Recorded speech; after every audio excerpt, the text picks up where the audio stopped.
Assalamualaikum warahmatullahi wabarakatuh. Perkenalkan, nama saya Lydia Oktavrin Sandi Kestumorang dengan NIM 333230130. Pada kesempatan kali ini, saya akan mengolah data dan menginterpretasikan hasil output estimasi parameter dengan menggunakan software RStudio dan Minitab. Untuk soal yang pertama, seorang manajer produksi ingin mengetahui rata-rata waktu produksi untuk merakit sebuah produk baru. Ia mengambil sampel acak dari 15 kali percobaan produksi dan mendapatkan rata-rata waktu 35 menit dengan simpangan baku 4,5 menit. Asumsikan data berasal dari populasi yang berdistribusi normal, hitung interval kepercayaan 99% untuk rata-rata waktu produk tersebut. Nah, untuk soal yang pertama ini diketahui bahwa sampel acaknya itu sebanyak 15 kali percobaan. Jadi karena N-nya kurang dari 30, maka untuk soal pertama ini merupakan rata-rata estimasi rata-rata kecil. Nah, untuk soal yang pertama ini juga karena tadi N-nya kurang dari 30, maka kita menggunakan distribusi T. Untuk soal yang kedua, sebuah penelitian ingin mengetahui perbedaan proporsi antara laki-laki dan perempuan yang menggunakan media sosial untuk berbelanja online. Dari hasil survei, 40 laki-laki disurvei dan 280 orang menggunakan media sosial untuk berbelanja. Sedangkan 350 perempuan disurvei dan 210 orang menggunakan media sosial untuk berbelanja. Tentukan interval kepercayaan 95% untuk selisih proporsi laki-laki dan perempuan yang menggunakan media sosial untuk berbelanja online. Untuk soal yang kedua, diketahui bahwa di sini ada dua proporsi, yaitu proporsi perempuan dan laki-laki. Jadi, untuk soal kedua ini kita menggunakan estimasi selisih dua proporsi. Untuk soal yang ketiga, sebuah perusahaan farmasi ingin mengetahui variasi berat kapsul obat yang diproduksi. Maka, mereka mengambil sampel acak sebanyak 15 kapsul. Dan hasil pengukuran menunjukkan simpangan baku sampel sebesar 0,5 gram. Dengan asumsi berat kapsul berdistribusi normal, tentukan interval 95% untuk variasi dan simpangan baku berat kapsul tersebut. Untuk soal yang ketiga, diketahui bahwa yang dicari itu variansi dan simpangan baku. Oleh karena itu, menggunakan distribusi chi-square.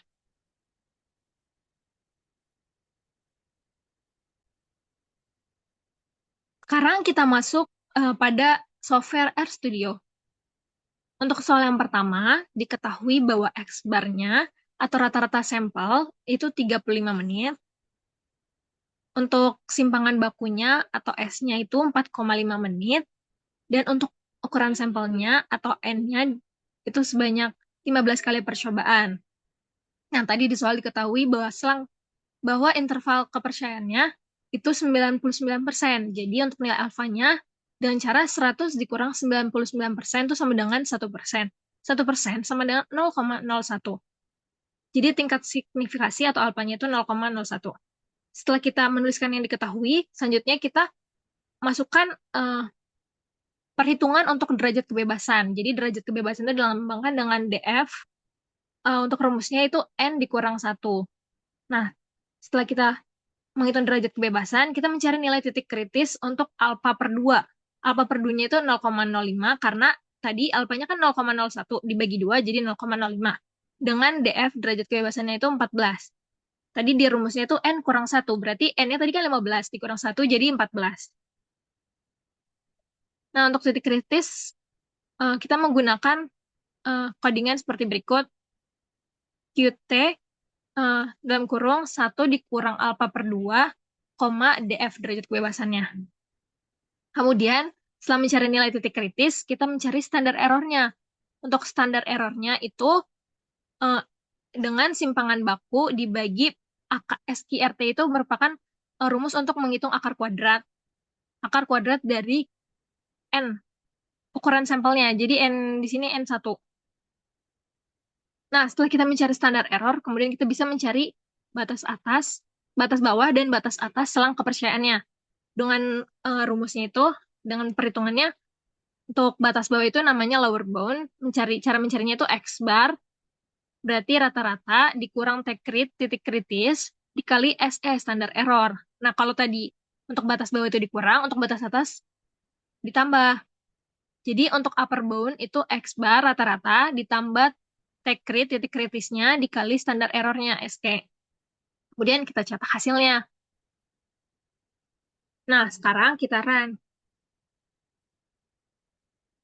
Oh iya, kita cetak hasil. Karena yang Risoli ketahui selang kepercayaan 99, maka kita tulis selang kepercayaan 99%. Dan kita tulis nih, kita tulis dari batas bawahnya, koma ke batas atas. Sekarang kita run. Nah, di sini diketahui bahwa titik kritisnya itu 2,9768843, untuk standar errornya itu 1,161895, dan untuk selang kepercayaannya batas bawahnya itu 31,54122, dan batas atasnya 38,45878. Jadi selangnya ada di antara 31,54122 sampai 38,45878. Selanjutnya, kita masuk kepada soal 2. Nah, untuk soal yang kedua, ini kita lagi tulis nih, diketahuinya. Jadi, untuk diketahuinya, N1-nya itu 400, N1 itu sampel laki-laki, kemudian X1-nya itu 280, itu jumlah laki-laki yang menggunakan media sosial. Kemudian kita cari nih proporsi sampel laki-laki dengan cara jumlah laki-laki dibagi dengan sampel laki-laki. Di sini X1 dibagi N1. Begitu juga untuk yang perempuan. Untuk yang perempuan diketahui bahwa sampel perempuannya itu 350. Kemudian untuk jumlah perempuan yang menggunakan media sosialnya atau X-nya itu 210. Untuk mencari proporsinya juga masih sama, itu X2, jumlah perempuan yang menggunakan media sosial per sampel perempuannya. Jadi X2 per N2. Nah, di sini kita cari lagi nih. Di sini setelah kita mencari proporsinya, kemudian kita mencari alpanya, tingkat signifikasinya. Karena tadi selang kepercayaannya itu 95, berarti untuk nilai alfanya 100 dikurang 95%, berarti 5%. 5% sama dengan 0,05. Nah, selanjutnya, setelah kita mencari nilai alfa, kemudian kita mencari nih selisih proporsinya dengan cara mengurangi proporsi sampel laki-laki dikurang dengan proporsi sampel perempuan. Jadi P1 dikurang P2. Untuk selisih proporsi itu disebut P-diff. Selanjutnya, kita mencari standar errornya. Jadi, standar errornya kita pakai rumus SQRT. SQRT itu akar kuadrat. Di mana proporsi laki-laki dikali 1 dikurang proporsi laki-laki per N1. N1 itu berarti sampel laki-laki. Ditambah P2 proporsi perempuan dikali 1 dikurang proporsi perempuan P2-nya per dibagi N2. N2 itu sampel si perempuan. Setelah kita mencari standar error, kemudian kita mencari nilai Z kritis untuk alfanya. Alfa per 2 sama dengan 0,025. Tadi kan alfanya 0,05. Kalau dibagi 2 jadi 0,025. Nah, untuk Z kritisnya ini, kita menggunakan distribusi normal, KINORM, dengan memasukkan 1 dikurang alfa per 2. Selanjutnya, setelah kita mencari nilai Z kritis, kita mencari batas bawah dan batas atas selang kepercayaan. Untuk batas bawah itu namanya lower bound, dengan cara P-diff. P-diff itu selisih proporsinya, dikurang Z krit, titik kritisnya, dikali standar errornya. Itu untuk yang lower bound. Untuk yang upper bound, itu sama, bedanya ditambah. Jadi P-diff, selisih proporsinya, ditambah Z krit, nilai Z kritisnya dikali standar errornya. Kemudian kita cetak hasilnya dengan tulisan selang kepercayaan 95% untuk selisih proporsi. Terus kita masukkan untuk batas bawah dan batas atasnya. Kemudian sekarang akan kita run.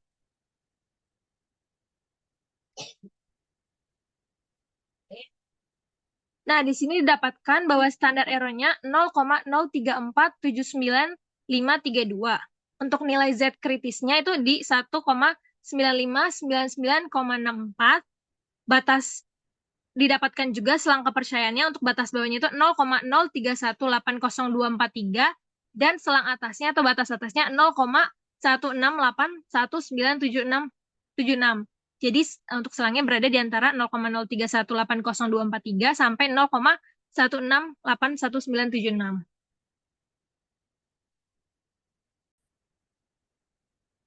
Sekarang kita masuk ke soal ketiga. Nah, untuk soal ketiga kita tulis juga nih apa sih yang diketahui di soal. Nah, untuk yang diketahui itu ada N-nya. N-nya itu ukuran sampel itu 15. Kemudian ada simpangan bakunya 0,5 gram.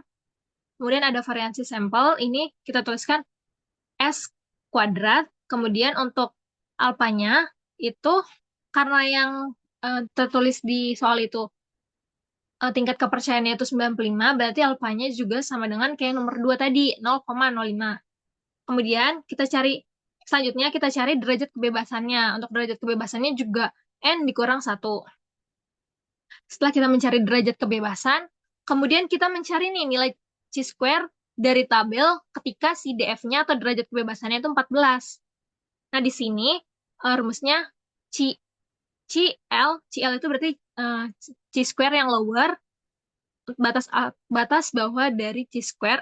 Nah, karena tadi eh, tingkat signifikasinya 0,05, alfanya 0,05, berarti alfa per 2-nya itu 0,025. Jadi untuk batas bawahnya tinggal 1 dikurang 0,025. Jadinya batas bawahnya itu 0,975.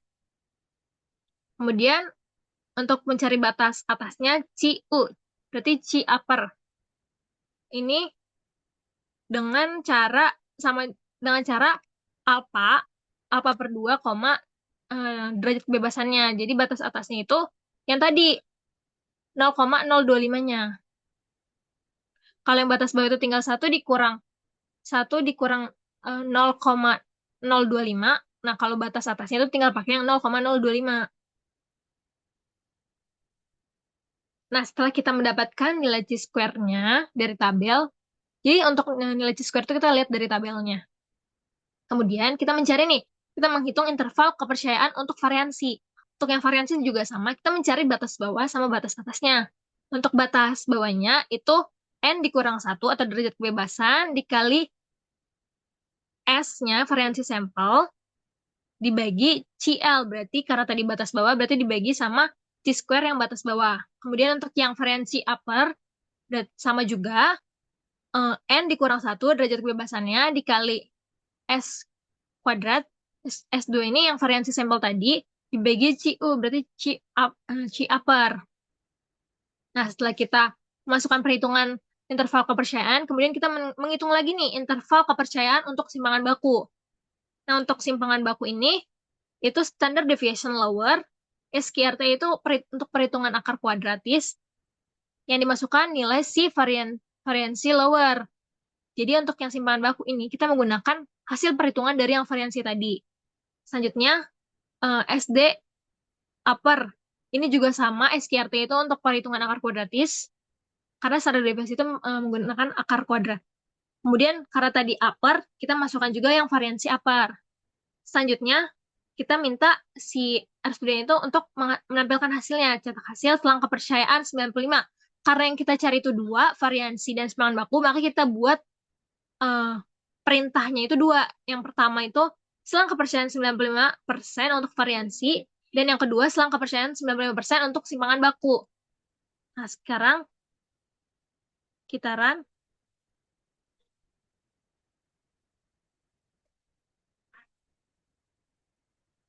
Nah, untuk soal yang ketiga didapatkan bahwa nilai nilai chi-square-nya untuk yang lower itu 26,11895. Untuk yang chi-square yang upper-nya 5,628,726. Nah, didapatkan juga untuk nilai selang kepercayaannya untuk yang variasi itu 0,1340023 dan batas atasnya 0,6218103. Jadi untuk variansi berada di selang 0,1340023 sampai 0,6218103. Dan untuk nilai simpangan bakunya itu batas bawahnya 0,3660633 dan batas atasnya di 0,785495. Selanjutnya, kita masuk kepada software Minitab. Nah, untuk soal yang pertama, klik yang statis, kemudian klik yang basic statistik, kemudian pilih yang one sample T. Nah, di sini pilih yang summarize data. Terus kita masukkan. Untuk sample size, ukuran sampelnya itu 15. Kemudian rata-rata sampelnya itu 35. Dan standar deviasinya 4,5. Klik yang option. Terus kita atur nih confident levelnya. Confident level itu ukuran kepercayaan. Ukuran kepercayaan untuk nomor 1 itu 99. Klik OK. Oke. Nah, di sini didapatkan untuk batas bawahnya itu 31,54 dan batas atasnya 38,46. Selanjutnya kita masuk ke soal kedua. Sama, untuk yang pertama kali kita klik statistik, kemudian basic statistik. Kemudian kita pilih yang to proportion. Karena untuk soal yang kedua kita mencari selisih dari dua proporsi. Nah, kita pilih menjadi summarize data. Kemudian kita masukkan nih, soal kedua, number of event itu sama dengan jumlah dari laki-lakinya.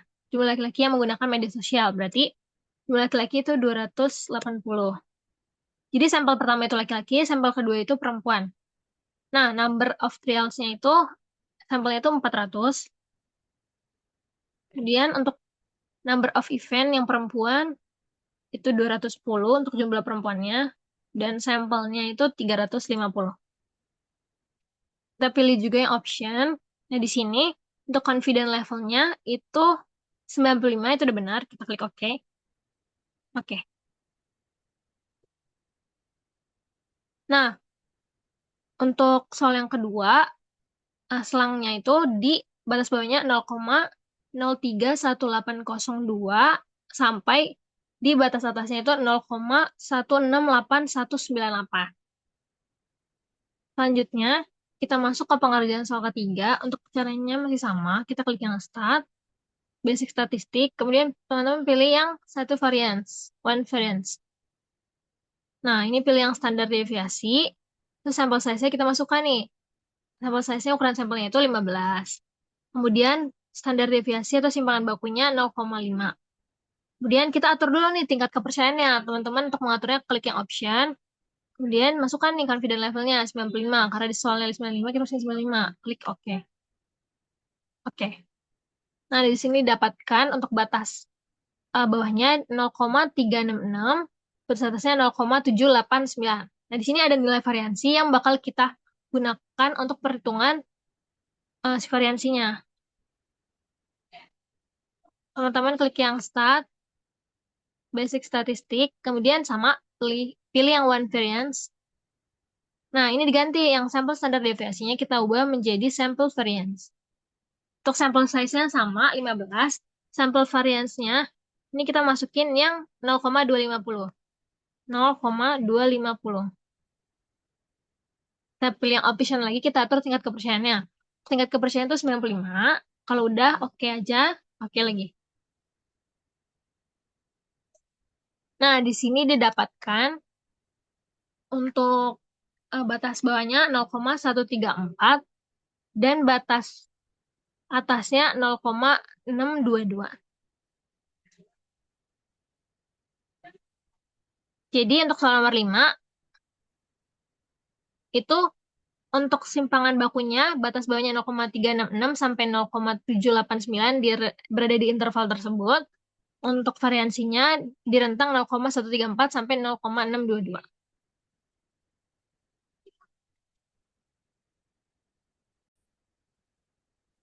Sekian dari saya mengenai penjelasan menggunakan RStudio dan Minitab tentang terkait estimasi parameter. Kurang lebihnya mohon maaf. Wassalamualaikum warahmatullahi wabarakatuh.